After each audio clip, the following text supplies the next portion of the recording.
Kumusta po kayong lahat?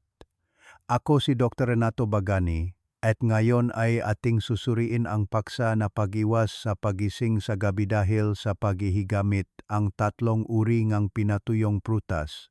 Nahanap mo ba ang iyong sarili na gumising ng 2 o 3 beses bawat gabi para lang gumamit ng banyo? Hindi ka nag-iisa, kaibigan. At isa ito sa mga pinakanakakainis na problema na kinakaharap ngang maraming Pilipinong senyor.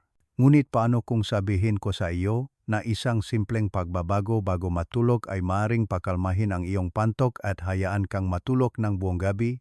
Ngayon, ipapakita ko sa iyo kung paano ang tatlong uri ng pinatuyong prutas na madaling mahanap sa halos bawat kusina at tindahan ng sari-sari ay maaring natural na pakalmahin ang iyong pantok at tulungan kang matulog ng buong gabi ng walang patuloy na pagkaantala.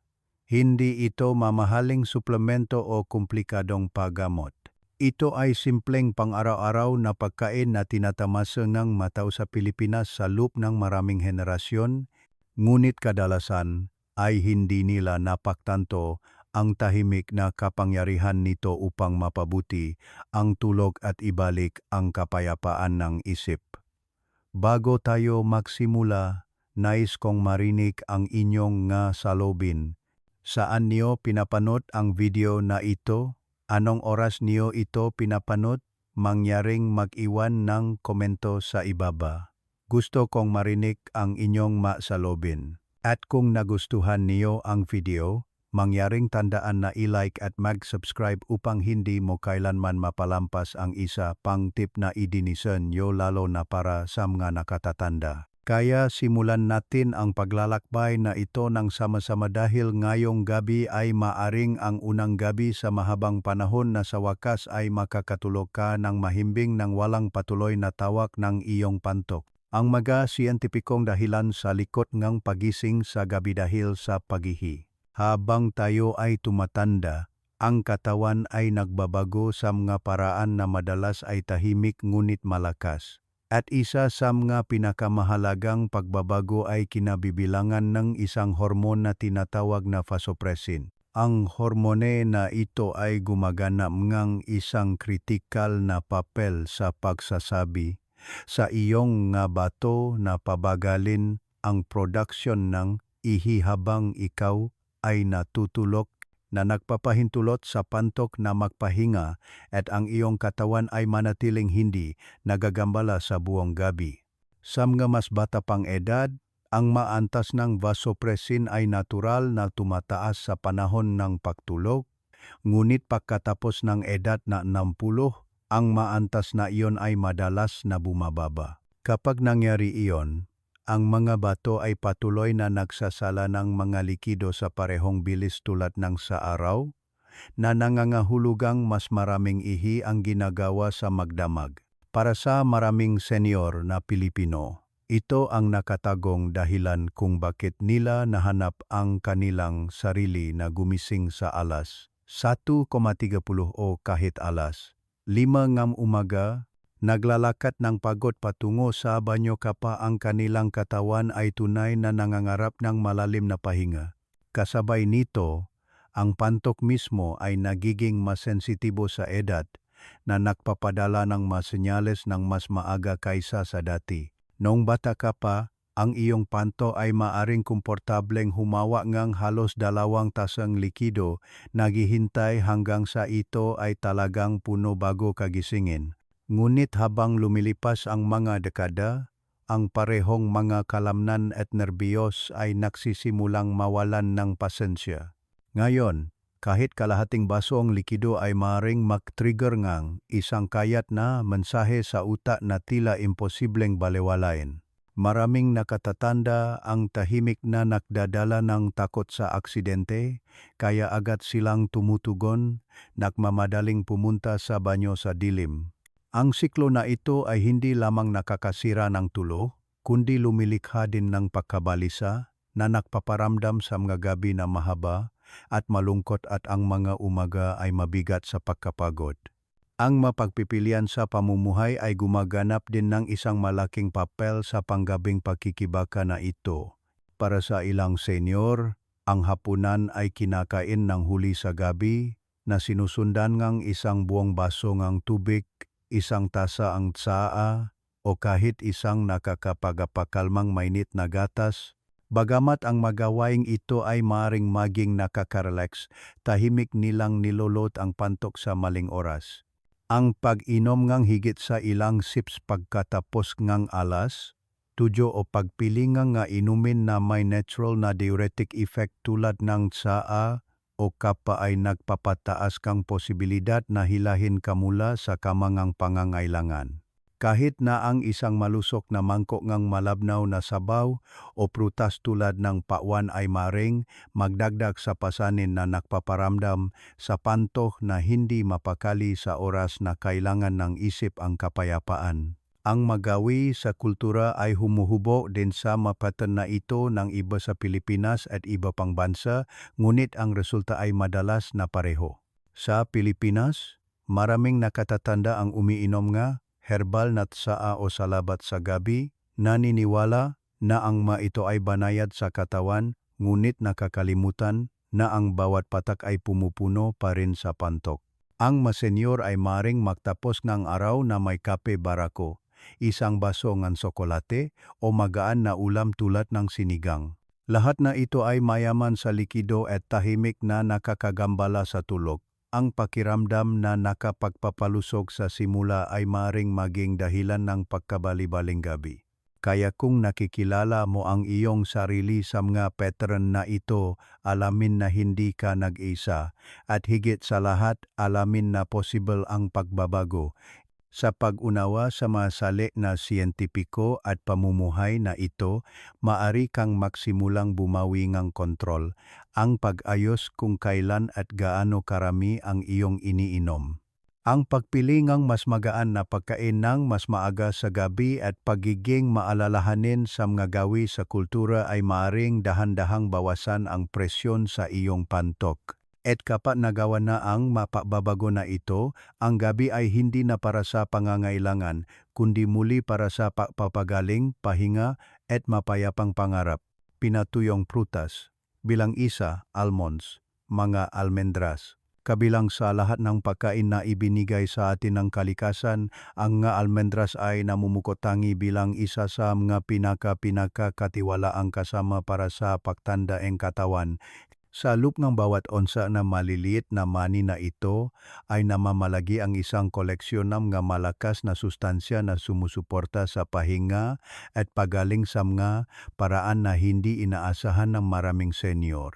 Naglalaman ang mga almendras ng magnesium, isang mineral na banayad na nagpaparelax sa mga kalamnan, nagpapakalma sa mga nerbiyos, at nagpapahintulot sa puso na panatilihin ang matatag nitong ritmo sa buong gabi. Nagbibigay din sila ang tryptophan at amino acid na binabago ang katawan sa serotonin at melatonin, ang mismong kemikal na gumagabay sa iyong sleep-wake cycle. Para sa isang taong gumising ng 2 o 3 beses bawat gabi para gumamit ng banyo, ang pagkakaroon ng mga natural na compound na ito ay maring maging pagkakaiba sa pagitan ng mababaw na pahinga at malalim na nakapagpapagaling na tulog. Sa Pilipinas, maraming nakatatanda ang nagawa ng bahagi ng kanilang pang-araw-araw na buhay ang mga almendras nang hindi napagtatanto ang mga nakatagong benepisyo. Ang isang mainit na mangkok ng lugaw na nilagyan ng hiniwang almendras ay isang karaniwang almusal.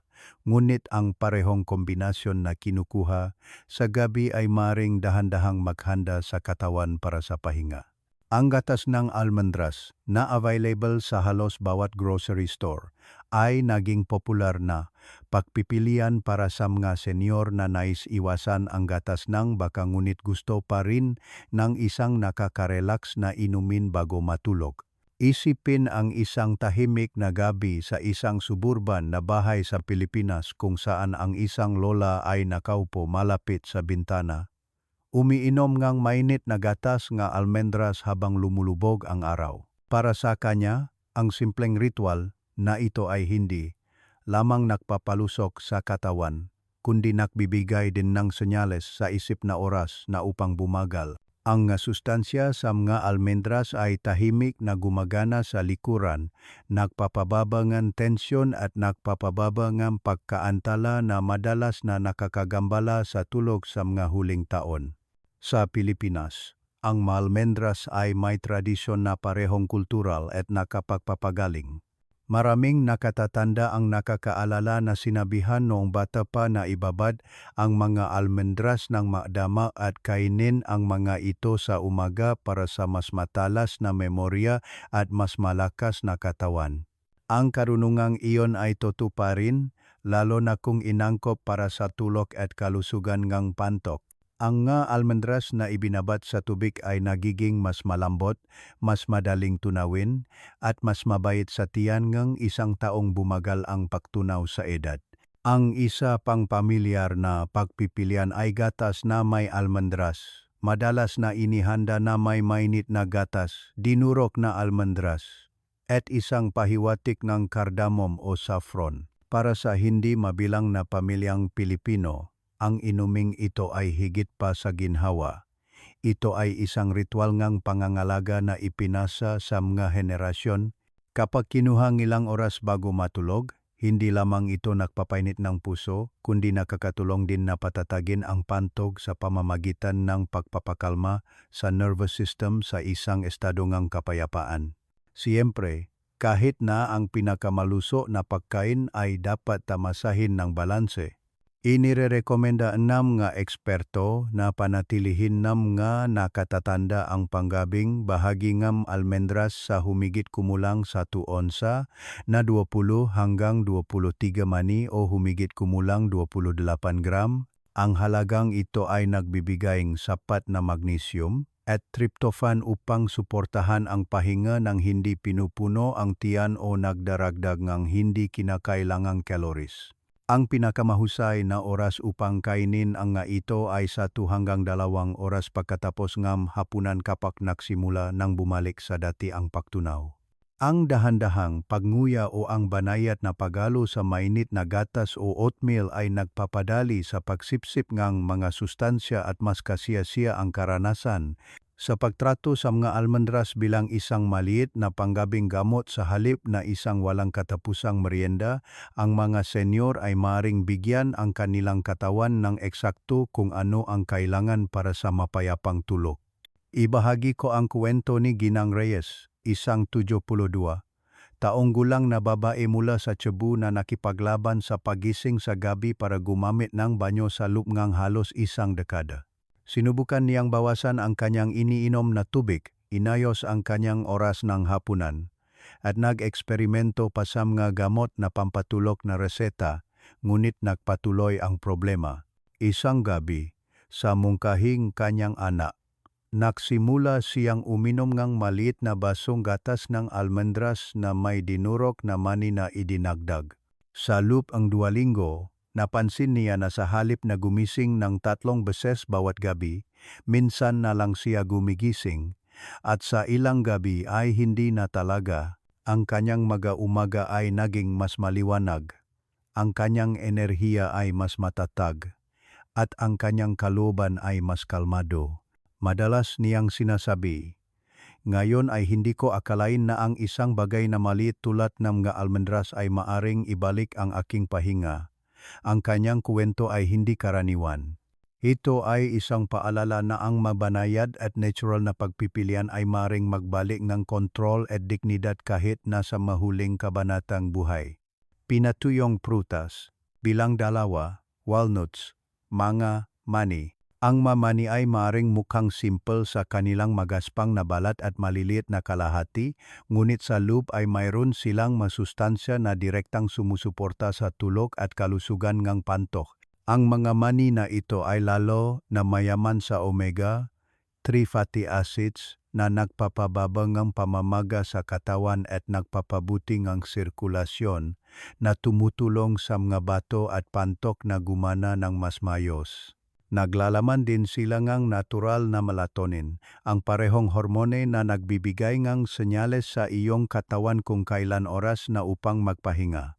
Habang tayo ay tumatanda, bumababa ang natural na produksyon ng melatonin na isa sa mga dahilan kung bakit maraming nakatatanda ang nahihirapan sa mababaw o naputol na tulog sa pamamagitan nga pagsasama nga mani sa panggabing gawain. Ang mga senior ay nagbibigay sa kanilang katawan ngang isang banayad na paalalang ritmo, isang senyales na bumagal, at isang pagkakataon upang ibalik ang balanse sa gabi. Para sa isang taong gumigising ng maraming beses upang umihi, ang matatag na epekto na ito sa orasan ng katawan ay maaring isang tunay na regalo. Sa Pilipinas, ang mani ay bahagi ng maraming pamilyar na pagkain, lalo na sa mga nakatatanda na may kamalayan sa kalusugan. Ang isang matandang maasawa sa Batangas ay maaring maglagay ngang tinatat na mani sa salat sa hapunan, hindi lamang para sa luto kundi para din sa mga fats na maganda sa puso na madalas inirekomenda ngang mga doktor. Ang iba ay nagdaragdag ng mani sa champorado, oatmeal o mga nilutong pagkain na ginagawa silang bahagi ng mga gawain sa umaga at gabi. Isipin ang isang matandang Ginu sa Davao na nagtatamasa ang kanyang mangkok ng yogurt na may mani at berries at kalaunan bago matulog. Pinipili ang isang maliit na dakot ng simpleng mani sa halip na cookies o chips. Ang pagbabagong ito ay maaring mukhang maliit, ngunit binabawasan nito ang paggamit ng asukal. Pinapakalma ang katawan gamit ang natural na melatonin at pinipigilan siyang gumising ng maraming beses bawat gabi. Ipinapakita ng gawin na ito na ang pagkain ay maaring higit pa sa nutrisyon. Maari itong maging isang tahimik na anyong gamot, lalo na kung pinili ng may pag-ingat. Sa Pilipinas, ang mamani ay may espesyal na lugar sa matradisyonal na kusina at mga pakdiriwang. Madalas silang ginagamit sa mga matatamis na pagkain tulad ng pastillas de mani o turones de kasoy kung saan ang tinatat na mani ay nagdaragdag ng yaman at texture. Para sa mga nakatatanda, ang mga matatamis na ito ay maaring magdala nga mainit na alaala nga pagtitipon ng pamilya. Gayunpaman, ang mataas na nilalaman ng asukal ay minsan ay maaring maging sanhi ng mas magaan na tulog at mas hindi mapakali na pantok. Ang isang mas malusok na pagpipilian ay ang pagtamasangang mani sa mainit na gatas, isang gawi na sinusunod pa rin sa maraming sambahayan. Ang gatas na may mani ay kilala, ngunit ang isang basong gatas na may ilang dinuro na mani ay nagbibigay ng parehong ginhawa na may dagdag na melatonin at malusok na taba. Ilarawan ang isang lola sa tondo na naghahanda ang inuming ito bago matulog. Dahan-dahang umiinom habang nakaupo malapit sa kanyang bintana. Para sa kanya, hindi lamang ito nutrisyon. Ito rin ay katiyakan na ang kanyang katawan ay makakahanap pa rin ng kapayapaan sa gabi. Tulad ng anumang pagkain, ang mani ay dapat kainin ng katamtaman, lalo na para sa mga senior na maring nagbabantay sa kanilang timbang o namamahala ng asukal sa dugo. Ang inirekomendang bahagi ay humigit kumulang 1 onsa na katumbas ngang 7 o 8 kalahating mani. Kinuhang 1 oras o 2 bago matulog. Ang serving na ito ay nagbibigay ng sapat na melatonin at omega-3s upang suportahan ang pahinga ng hindi pinupuno ang tiyan. Ang pagkain ng higit sa halagang ito ay maaring humantong sa labis na kaloris o pagkabagaba sa pagtunaw na maaring makagambala sa tulog sa halip na mapabuti ito. Ang susi ay balanse, sapat lang upang suportahan ang katawan nang hindi ito tinutulak sa pagkabigat. Kapag itinuring bilang isang maliit at sinasadya na panggabing gawi, ang mani ay nagiging isang simple ngunit maasahang kasangkapan para sa pagbabawas ng pagising sa gabi para umihi. Ginong de la Cruz, isang 70 taong gulang na retiradong guro na naninirahan sa Maynila. Sa loob ng maraming taon, gumising siya ng 3 o 4 na beses bawat gabi, madalas na bumalik sa kama na may mabigat na puso, natatakot na ang naputol na tulog ay simpleng kanyang kapalaran. Sa mungkahing kanyang anak, nagsimula siyang magsamangang isang maliit na dakot ng mani na may mainit na gatas bago matulog. Sa loob ng ilang linggo, napansin niya ang pagkakaiba. Minsan pa rin siyang gumising sa ilang gabi, ngunit hindi na 3 o 4 na beses. Ang kanyang umaga ay naging mas magaan, ang kanyang isip ay mas malinaw, at ang kanyang kumpiyansa sa pang-araw-araw na buhay ay tahimik na bumalik. Sinasabi niya ngayon sa mga kaibigan, hindi gamot ang nagbigay sa akin ng aking manggabi. Isang maliit na pagbabago lang sa aking kinakain. Ang kanyang kwento ay sumasalamin sa isang katotohanan na kailangan marinig ng maraming senyor na ang kalusugan ay hindi nawawala sa edad at ang masimpleng pagpipilian ay maari pa ring magbalik ng kapayapaan sa katawan at isip. Pinatuyong prutas, bilang 3, raisins, pasas. Ang pasas, bagamat maliliit at madalas na hindi napapansin, ay may malakas na benepisyo para sa mga senyor na nakikipaglaban sa hindi mapakali na gabi at madalas na pagpunta sa banyo. Ang mga pinatuyong ubas na ito ay mayaman sa potassium na tumutulong sa katawan na balansehin ang mga likido at binabawasan ang hindi kinakailangang presyon sa pantok. Nagbibigay din silang iron, isang mahalagang mineral na sumusuporta sa sirkulasyon at tumutulong na mapanatili ang matatag na enerhiya sa araw. Bukod sa mga mineral na ito, ang mapasas ay nakdadala ng antioxidant na nakpoprotekta sa mga lumang selula mula sa pinsala at nakpapababa ng pamamaga sa urinary tract. Para sa mga nakatatanda na madalas na nararamdaman na bumabagal ang kanilang katawan, ang mga sustansya na ito ay kumikilos tulad ng isang banayad na bantay, pinapagaan ang sensitivity ng pantok at pinapabuti ang pangkalahatang pahinga. Sa bawat dakot, ang mapasas ay nagbibigay ng isang simple ngunit epektibong paraan upang bawasan ang pagising sa gabi para umihi at suportahan ang mas malalim na tulog. Sa Pilipinas, ang pasas ay bahagi ng pang-araw-araw na buhay sa loob ng maraming henerasyon, lalo na sa mga kusinang pamilya at mga pakaing pamayanan. Maraming senyor ang nagtatamasa sa kanila na inihalo sa arroz caldo, sinabawan ng mainit na cereals, o nilagyan sa isang panggabing mangkok ng yogurt. Ang pakiramdam na isang matamis na comfort food ay tahimik na makakapagbigay ng mga mineral na nagpapalakas sa pantok at nagpapakalma sa mga nerbiyos bago matulog. Isipin ang isang matandang babae sa Iloilo na nagtatapos ang kanyang hapunan at kalaunan ay naghahanda ng isang maliit na mangkok na oatmeal na nilagyan ng pasas sa halip na asukal. Ang init ng ulam ay nagpaparelax sa kanya at ang mga pasas ay nakdaragdag ng lasa at banayad na suporta para sa kanyang pantok. Sa ganitong paraan, ang magapakaing gusto niya ay nagiging maliliit na kasangkapan para sa pagpapanatili ng kalayaan at dignidad na nagpapahintulot sa kanya na gumising ng mas kaunting beses sa gabi. Sa Pilipinas, ang mapasas ay may sariling espesyal na tradisyon na hinabi sa ma-dessert at ritual ng pamilya.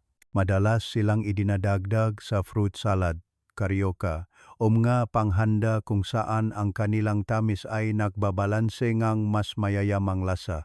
Para sa mga senyor, ang maulam na ito ay maaring madala ng magagandang alaala ng mapagdiriwang. Ngunit ang sobrang asukal sa gabi ay maaring maparamdam sa katawan na hindi mapakali. Ang isang mas malusok na alternatibo ay ang ibabad ang mapasas sa mainit na tubig o idagdag ang maito sa isang basong mainit na gatas bago matulog. Ang gawin na ito ay nagpapalambot sa prutas, nagpapadali sa pagtunaw, at tumutulong na ilabas ang kanilang natural na sustansya sa isang banayad na paraan. Ilarawan ang isang lolo sa Laguna na umiinom ng mainit na gatas na may ibinabad na pasas, nakakaramdam ng ginhawa at nutrisyon bago ipikit ang kanyang mata. Para sa kanya, hindi lamang ito isang inumin kundi isang paraan ng pagsasabi sa kanyang katawan na ligtas na magpahinga.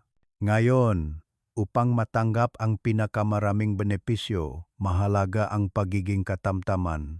Ang ideal na serving para samga na katatanda ay humigit kumulang 2 kutsara o humigit kumulang 30 gram na kinukuha sa gabi.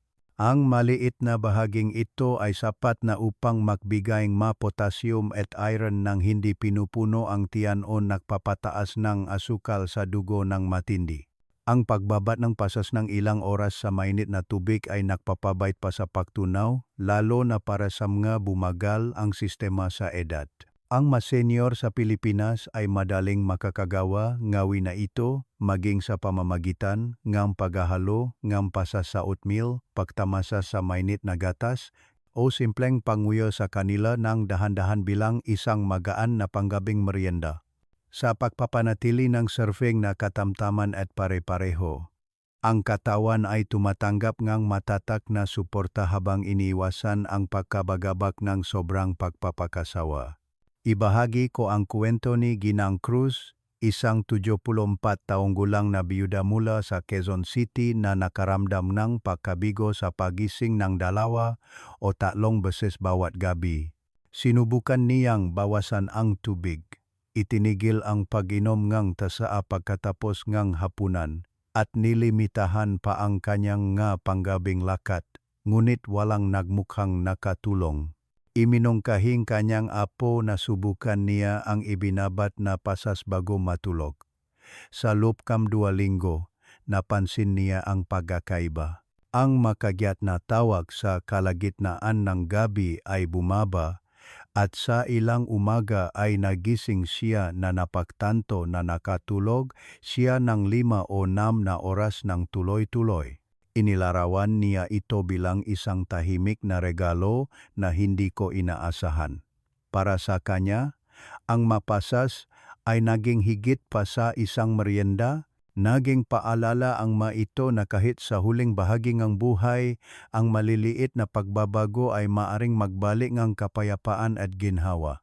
Paano pagsamahin ang 3 pinatuyong prutas para sa pinakamataas na benepisyo? Kapag tiningnan ng hiwalay, ang mga almendras, mani, at pasas ay bawat isa ay nagbibigay ng natatanging suporta para sa mga senyor na nakikipaglaban sa manggagabing hindi mapakali at madalas na pag-ihi.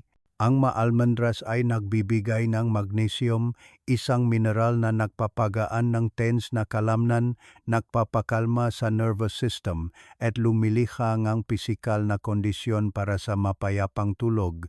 Ang mani ay nagdaragdag natural na melatonin, direktang nagbibigay ng senyales sa orasan ng katawan na maghanda para sa gabi at nagpapapanatili ng ritmo na madalas na humihina sa edad. Ang mapasas ay nagamba ng potassium na nagbabalanse ng malikido at nagpapababa ng pagod sa panto kasama ang iron upang mapanatili ang sirkulasyon at enerhiya. Kapag pinagsama ng maingat, ang 3 pinatuyong prutas na ito ay bumubuo ang isang banayad na grupo na tumutugon sa pisikal, hormonal, at kaunay sa likido ng mga hamon na nakakagambala sa tulog. Sama-sama, hindi nila pinupuno ang katawan ng mabibigat na calories o komplikadong sangkap, kundi sa halip ay nagpupuno sa isa't isa sa isang natural na ritmo na sumusuporta sa kalmadong gabi.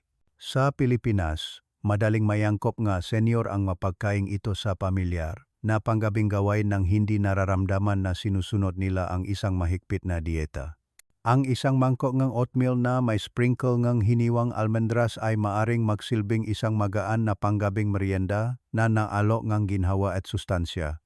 Ang isang maliit na dakot ng mani na tinama sa kalaunan, marahil habang nanonood ng telebisyon o nagbabasa bago matulog ay nagdaragdag ng natural na melatonin upang gabayan ang katawan sa mas malalim na pahinga. Sa wakas, 2 kutsara ng pasas na inihalo sa isang mainit na basong gatas ay maaring magtapos ng gabi na nagbibigay ng tamis ng walang pinrosesong asukal at naghahatid ng potassium upang makapagpahinga ang pantok.